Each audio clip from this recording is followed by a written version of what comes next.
Listen, I think we need to recognize that for the past 30 years, Prime Minister Netanyahu has been warning the world about the Iranian nuclear threat.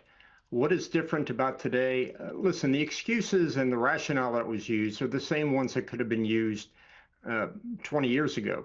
Fact remains, October 7th changed everything.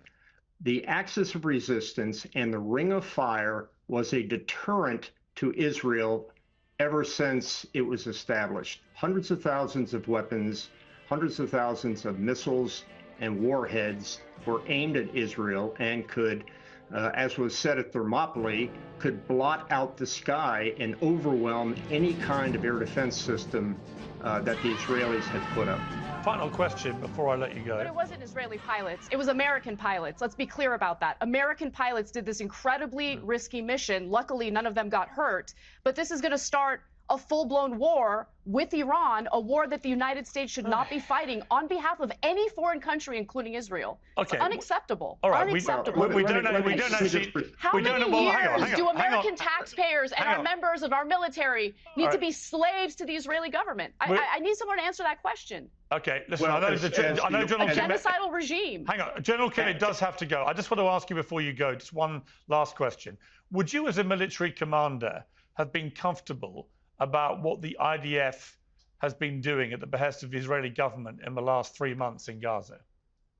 Well, I'd rather answer the question directly of Kasperian. Look, as somebody who's worn a uniform for 30 years, Kasperian.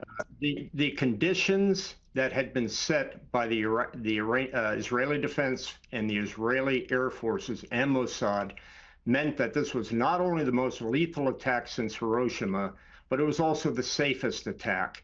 The fact remains, the IAF had wiped out the air defenses. Mossad had put a lot of pressure.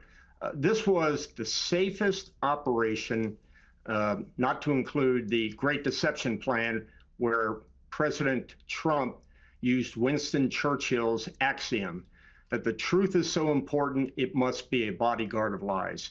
And I would tell you right now, there's not an American pilot that was worried about this attack and had anything but pride for this attack. Okay, and just finally, the answer to my question? If it was about Gaza, again, I think that I certainly don't commend the killing of innocents and civilians, but you know that when the enemy wraps itself around civilian targets, civilian facilities. You support genocide. That facility is now no longer. It is now a military target. I don't necessarily see at this point that it's genocide for the simple reason that the Gazans and Hamas have an opportunity to end that, and that's to return the hostages and end this carnage. In previous actual genocides, that's a lie, and you know it. You know it. They're shooting and killing civilians at humanitarian aid hubs, dozens of them on a daily basis. I want to talk to Jonathan Conricus. A lot has been said in the last few minutes. What's your response? Well, hello everyone. You know, I can, even though I've never met the person who is constantly interrupting others, I don't think we've ever even communicated on X, but I can feel your frustration. No, don't interrupt me. I can feel your frustration. I can feel how sad you are. I can feel how difficult it is for you to see Israel teaching the Iranian regime a lesson, and Israel winning on the battlefield. I can understand that it's frustrating for you. I can understand that you're having a tough time dealing with reality. You have to actually address the substance of my argument. Why are IDF soldiers shooting and killing children at humanitarian aid hubs? You genocidal prick. And frankly, really your talking points are tired. The whole world sees you guys for what you are. I'm not here to answer your questions, Mrs. Interrupter. I'm not here to answer your questions. Last time I checked, this wasn't your channel. This wasn't your channel, and you've done nothing but interrupt and talk nonsense. You've only been talking nonsense so far, and I've been sitting here and listening quite politely to your nonsense, and you keep on screaming over me we need to hear individually talking. Don't talk over each other. There's no point. I can't stand these people and their disgusting lies. But As excuse children me, are I getting was talking, slaughtered and then you started interrupting, and you're screaming. At these You're humanitarian impolite. I can speak over You're you not even endlessly. facts-based. All right, You're just Anna, listen, we can't have a debate. and it's not going to we work. can't have a debate if you don't let Jonathan let him. Let Jonathan say what he wants to say. Then you can respond. Listen, Piers, this isn't going to work. Clearly, you can see that she's here to instigate. Let him talk, please. She's here to instigate. She is here to instigate. She constantly interrupts. That is not a way to have a meaningful discussion.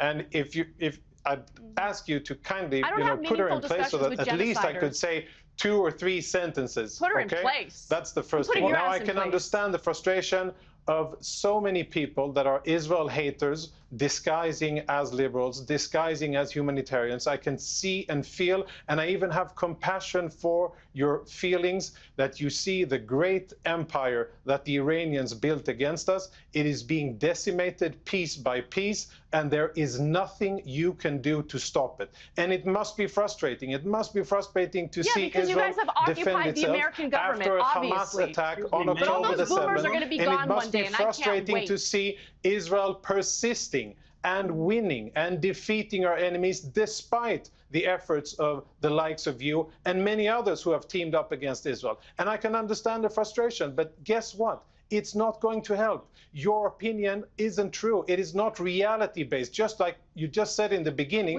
that Israelis are fleeing. On the contrary, Israelis are lining up, and there's actually a national airlift to get home. There's an Israeli national airlift to get Israelis home from all over the world, from Greece and from Cyprus, so that they can come home to be with their families as Israel is being attacked. Go back to Israel. Put your uniforms on. All right, I'm now going to go. I'm going to bring in Dinesh here.